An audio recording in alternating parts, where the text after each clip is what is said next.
Hello ma'am and all of you. My name is Rahul Dangan, MSc 4th Sem in Mathematics.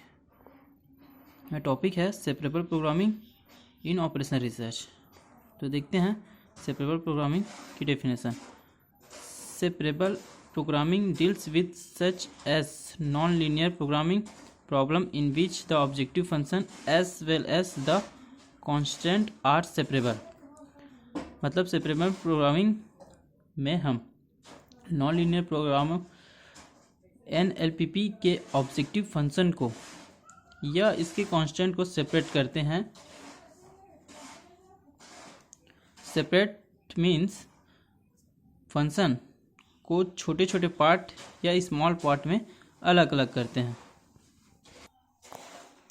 इसमें हम कुछ definition को explain करेंगे, जैसे कि separable function, reducible to separable form, separable programming problem, convex programming and separable convex programming problem. First देखते हैं separable function. A function f of x1 x2 dash dash xn is said to be separable if can be expressed as the sum of n single valued function f1 x1 f2 x2 tends to fn xn। जो function f है depend करे x1 x से xn पर, तब यह separable कहलाएगा यदि हम इसे एक्सप्रेस कर सकें sum of n single valued function पर, तब हम इसे सेपरेबल फंक्शन कहेंगे। That is f1 x1 x2 fn xn equal to f1 x1 plus f2 x2 plus tense to fn xn। यहाँ हम लीनियर कॉम्बिनेशन में सेपरेट किए हैं विथ एडिशन साइन के साथ, जिसका रिप्रेजेंटेशन हम इस फॉर्म में कर सके, यह सेपरेबल फंक्शन कहलाता है। यह सेपरेबल फंक्शन सेपरेबल प्रोग्रामिंग पर बेस्ड है। एग्जांपल देखते हैं। एक फंक्शन दिया है g of x1 x2 xn equal to g1 c1 x1 plus c2 x2 plus dash dash dash dash plus cn xn। Same the linear function is a separable function. ऊपर देखिए definition के according. Second है h x1 x2। यह x1 x2 की variable पर depend कर रहा है। हम इसे इस तरह से सेपरेट कर सकते हैं। इसको क्या मान सकते हैं, h1 x1 और इसको h2 x2। ये भी एडिशन साइन के साथ कॉम्बिनेशन है लीनियरली, इसलिए यह भी सेपरेबल फंक्शन कहलाएगा। तीसरा है f1 x1 x2 f x1 x2 equal to x1 minus 2 whole square plus x2 minus 2 whole square into 2। हम इसे भी f1 x1 और इसे f2 x2 में सेपरेट कर सकते हैं। और इसे जैसे हम यहाँ देख सकते हैं x1 minus 2 x whole square को x1 का वर्ग प्लस 4 माइनस 2 इंटू 2 x1, ये हो जाएगा x1 square plus 4x1 minus 4x1 plus 4। ये हमारा क्या हो गया f1 x1। इसी तरह से इसको भी f2 x2 मान सकते हैं। नेक्स्ट डेफिनेशन है reducible to separable form. The function which are not directly separable but can be made separable by simple substitution. यदि कोई ऐसा फंक्शन दिया गया है जिसको हम सेपरेट नहीं कर सकते, लेकिन इसे रिड्यूस करके सेपरेबल फॉर्म में लिखा जा सकता है, तब यह सेपरेबल टू रिड्यूसिबल की कैटेगरी में आएगा। जैसे कि इसमें दिया है the function which are not directly separable but can be made separable by simple substitution. एक फंक्शन है जो डायरेक्टली सेपरेबल नहीं है, लेकिन हम इसे सेपरेट बना सकते हैं एक किसी सिंपल सब्स्टिट्यूशन के अकॉर्डिंग। दिया गया है maximize z equal to x1 x2, then we can take g, कोई फंक्शन लेते हैं जो x1 x2 वेरिएबल पर डिपेंड करता है। Applying log both side of equation 1, log g equal to log x1 x2, ये हो जाएगा log g equal to log x1 plus log x2, log mn equal to log m plus log n। यहाँ x1 और x2 को positive लेकर चलेंगे, क्योंकि log undefine होता है नॉन पॉजिटिव वैल्यूज़ के लिए, इसलिए हम x1 x2 को पॉजिटिव लेकर चलेंगे, तब यह सेपरेबल फंक्शन कहलाएगा। अब हम देखते हैं सेपरेबल प्रोग्रामिंग प्रॉब्लम, जो कि हमारा टॉपिक है। आई होप ऊपर के सारे डेफिनेशन आपको समझ में आ रहे होंगे।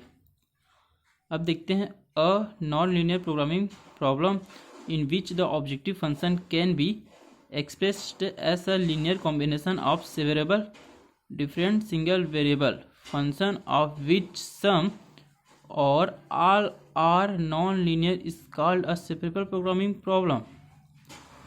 मतलब सेपरेबल प्रोग्रामिंग प्रॉब्लम में जो ऑब्जेक्टिव फंक्शन होता है उसको हम लिख सकते हैं लीनियर कॉम्बिनेशन के सिंगल वैल्यूड फंक्शन में। इस तरह के प्रॉब्लम को सेपरेबल प्रोग्रामिंग प्रॉब्लम कहा जाता है, जो कुछ या सभी, जिनमें कुछ या सभी नॉन लीनियर हो सकते हैं। अब हम देखते हैं कॉन्वेक्स प्रोग्रामिंग प्रॉब्लम।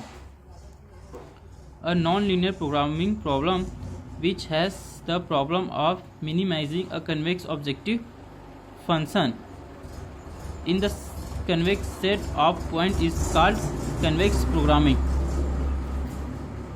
मैं यह मान के चलता हूँ कि आप लोगों को कॉन्वेक्स सेट और कॉन्वेक्स फंक्शन पता है। और नॉन लीनियर, इस तरह के NLPP में जिसमें हम ऑब्जेक्टिव फंक्शन को क्या करते हैं,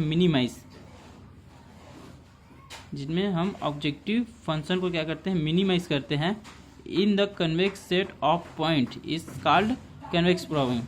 मतलब हम इसमें ऑब्जेक्टिव फंक्शन को मिनिमाइज करते हैं कन्वेक्स सेट के पॉइंट में, तब यह कन्वेक्स प्रोग्रामिंग कहलाता है।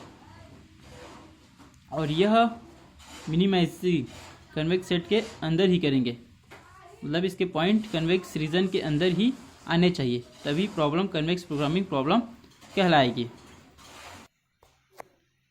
नेक्स्ट टॉपिक है सेपरेबल कन्वेक्स प्रोग्रामिंग प्रॉब्लम।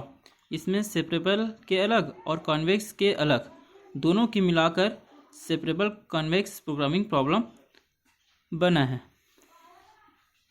तो देखते हैं a separable programming problem in which separable function are all convex can be defined as a separable convex programming problem with the separable objective function. जो separable programming function में जो separable function है उसे हम convex मतलब separate के साथ define कर सकते हैं, साथ ही इसे कन्वेक्स में भी डिफाइन करना होगा, तब यह सेपरेबल कन्वेक्स प्रोग्रामिंग प्रॉब्लम कहलाएगा। मतलब जो ऑब्जेक्टिव फंक्शन है उसे हम दोनों मतलब सेपरेबल और कन्वेक्स दोनों की कंडीशन को सेटिस्फाई करना पड़ेगा, तब यह सेपरेबल प्रोग्रामिंग प्रॉब्लम कहलाएगा। मतलब जो ऑब्जेक्टिव फंक्शन है वो कन्वेक्स नेचर के होने चाहिए। मान लीजिए यदि f1 से fn ले रहे हैं तो यह कन्वेक्स नेचर के होने चाहिए। जैसे एग्जांपल में देखते हैं हम, if f(x) be the objective function then f(x) for separable convex programming is दिया है F of X equal to F1 x1 plus F2 x2 F3 x, where F1 x1 F2 x2 ये सब क्या होंगे, कॉन्वेक्स हो गए। If Fx equal to 7x1 square plus 2x2 square minus 5x1 plus 3x2। अब हम इसे separate करेंगे, तो सेपरेट कैसे करेंगे, ये x1 वाले कोएफिशिएंट और ये x1 वाले कोएफिशिएंट को एक साथ ले लेंगे। ये हो जाएगा हमारा F1 x1 और x2 वाले कोएफिशिएंट और x2 वाले कोएफिशिएंट को हम ले लेंगे एक साथ, तो ये हो गया F2 of x2। Then we can write Fx equal to, मतलब हम यह ऑब्जेक्टिव फंक्शन को इस तरह से लिख सकते हैं, Fx equal to F1 x1 plus F2 x2। ये दोनों F1 x1 x2 क्या होंगे, कॉन्वेक्स फंक्शन होंगे। आप कन्वेक्स फंक्शन तो जानते ही होंगे और कन्वेक्स सेट भी, तो आप इसे कन्वेक्स है कि नहीं है चेक कर सकते हैं। Thank you. मेरा टॉपिक इतना ही है, तो थैंक यू।